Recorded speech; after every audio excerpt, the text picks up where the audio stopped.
বাবা কোনোভাবে তোমার প্রফেশন হিসেবে ফ্রিল্যান্সিং কে অ্যাকসেপ্ট করবে না। আমি মান্থলি যেটা ইনকাম করি এটা অনেক ছেলে সো কল্ড ভালো জব করে ইনকাম করতে পারে না। শুধু ইনকামটা ম্যাটার না তো, যে ছেলের সাথে তার মেয়েকে বিয়ে দিবে তার অ্যাটলিস্ট একটা পার্মানেন্ট জব থাকতে হবে। যে সোসাইটিতে শুধুমাত্র প্রফেশনাল আইডেন্টিটি রেজিগনেশন এসব ম্যাটার করে সেই সোসাইটি আমি ওন করি না উচিত। সরি। তার মানে তুমি কি চাও আমাদের বিয়েটা না হোক? এটা আমি কখন বললাম? আমার বাবার কাছে টাকা পয়সা যেমন ইম্পর্টেন্ট, ইকুয়ালি ছেলেটার স্ট্যাটাস আইডেন্টিটিটাও ইম্পর্টেন্ট। আমি এবং আমার গাড়ি দুটোই তো মোটামুটি সারাদিন ফ্রি, মানে ভাবছিলাম এই কয়েক ঘন্টা যদি রাইড শেয়ারিং করা যায়। তোমার কি টাকা পয়সার অভাব হচ্ছে? টাকা পয়সা কথা উঠছে কেন? আর তোমার এমন কি অভাব যে তোমার রাইড শেয়ারিং করতে হবে?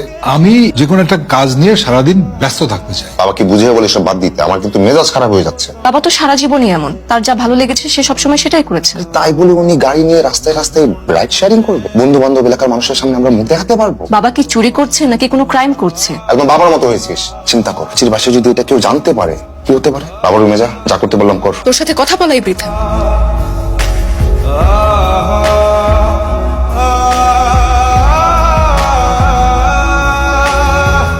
মানে তোমার বাবা এত কিছু করে ফেললো আর তুমি এখন আমাকে বলছো একটা মেয়ে এমন একটা ফ্যামিলিতে বউ হিসেবে যাবে যেখানে বরের কোনো ঠিকঠাক জব নেই আর শ্বশুর করে রাইড শেয়ারিং? তুমিও কি মনে করো না ফ্রিল্যান্সিং একটা গুড প্রফেশন? সোসাইটি কি মনে করে, আমার বাবা কি মনে করে, সেটা বেশি ইম্পর্টেন্ট। আমি তো তোমার বাবাকে বিয়ে করবো না, আমি তো তোমাকে বিয়ে করবো। তবু please try to understand the reality. I do understand the reality. আমি এই ফেক রিয়েলিটি ভেঙে নিউ রিয়েলিটি মেক করবো।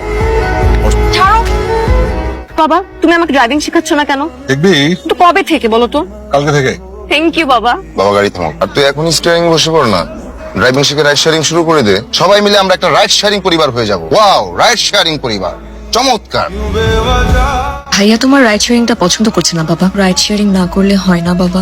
দেখ তোকে একটা কথা বলি, মানুষ যেটা ভালোবাসে, পছন্দ করে, তার শখ, তার আহ্লাদ, সেটা যদি সে করতে পারে ভীষণ আনন্দ হয় না? তার সঙ্গে যদি তার পেশাটা জড়িয়ে যায়, উপার্জন হয়, আয় হয়, তাহলে আনন্দ একেবারে দ্বিগুণ হয়ে যায়। ভাইয়ের ব্যবহারে তুমি কষ্ট পেয়েছো? একটু পেয়েছি।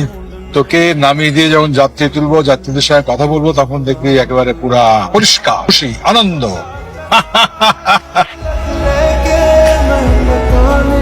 জি আপনি তাহলে যান। জি। আসসালামু আলাইকুম। আসসালামু আলাইকুম। ওয়ালাইকুম সালাম। সেটা গান তোমার বাবা কিছু বলেনি? কোন বিষয়ে? ছেলের হবু বউ আর বেয়েকে গাড়িতে চড়ালো, ভাড়া নিলো, বলেনি এই বিষয়ে কিছু? কি সাংঘাতিক, বাবা তো আমাকে কিছু বললো না। আজকে থেকে আমাদের রিয়েলি ব্রেকআপে যাওয়া উচিত। বাই। বাবা আজকে তোমার অর্চির সাথে দেখা হয়েছিল? বেচারি আমাকে দেখে অস্বস্তিতে পড়ে গিয়েছিল। তার অসুস্থ হওয়ার মতো ব্যাপার না, তার হবু শ্বশুর উবার চালাচ্ছে, এটা কি স্বাভাবিক ব্যাপার?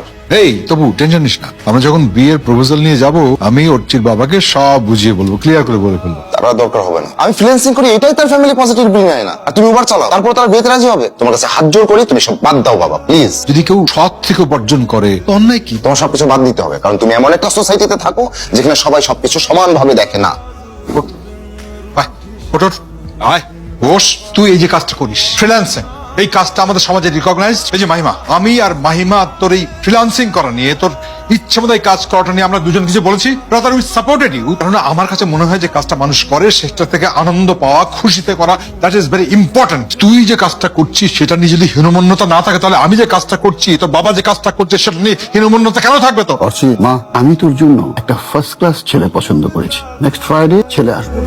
হ্যালো, তবু তোমাকে একটা নিউজ দেওয়ার জন্য কল করেছি। কি নিউজ? বাবা আমার বিয়ে ঠিক করেছে। আমি তার আগেই তোমাদের বাসায় আসবো প্রপোজাল নিয়ে। প্লিজ একটু বিয়েটা আটকাও। আমি জানি আপনার ছেলের সঙ্গে আমার মেয়ের একটা সম্পর্ক আছে। তাদের বিয়ের ব্যাপারে আমার মেয়ে তাড়াহুড়ো করে আপনাদের আমার কাছে পাঠিয়েছে। একটা বেকার ছেলের সঙ্গে আমি আমার মেয়েকে কেন বিয়ে দেব? আপনি আপনার মেয়েকে একটা বেকার ছেলের সঙ্গে বিয়ে দিতেন? আমার ছেলে কিন্তু বেকার না, ফ্রিল্যান্সিং করে, অনেক চাকরি করার ছেলের থেকে মান্থলি অনেক বেশি ইনকাম করে। একটা বেকার ছেলেকে এখন ফ্রিল্যান্সার বলা হয়, এটা এক ধরনের আধুনিকতা। চাকরি না করেও একটা মানুষ যদি নিজের ফ্রিডম নিয়ে কাজ করে, ফ্রিল্যান্স করে, একজন করতে পারে, চলতে পারে, এটা তো বিশাল যোগ্যতা। সেটা আপনার চিন্তা, আমার চিন্তা না। আপনি অনেক আধুনিক মানুষ, নিজের গাড়ি দিয়ে বাইক শেয়ার করেন, কিন্তু আমি কখনো এই কাজ করতাম না। আমার একটা কমিউনিটি আছে, আমার একটা সোসাইটি আছে। হাসতে হাসতে কাউকে অপমান করা, অসম্মান করা, এটা সেকাল একাল কোনো কালেই ভালোভাবে দেখা হয় না। এত অহংকার করাও ভালো না। আপনি যে সমাজের কথা ভাবেন, সেই সমাজে কালো টাকায় গাড়ি কেনা মানুষটাকে সম্মান করা হয়, আর যে সৎ ভাবে উপার্জন করছে গাড়ি চালিয়ে, তাকে আপনি হেয় করছেন। আমার সোসাইটিতে বিলং করা পরিবারে আমি বিয়ে করবো। সরি অর্চি, আমি পারলাম না। আমি নিজের জীবনের বিনিময়ে তোমাকে চাই, কিন্তু নিজেকে অসম্মান করে রাখছো।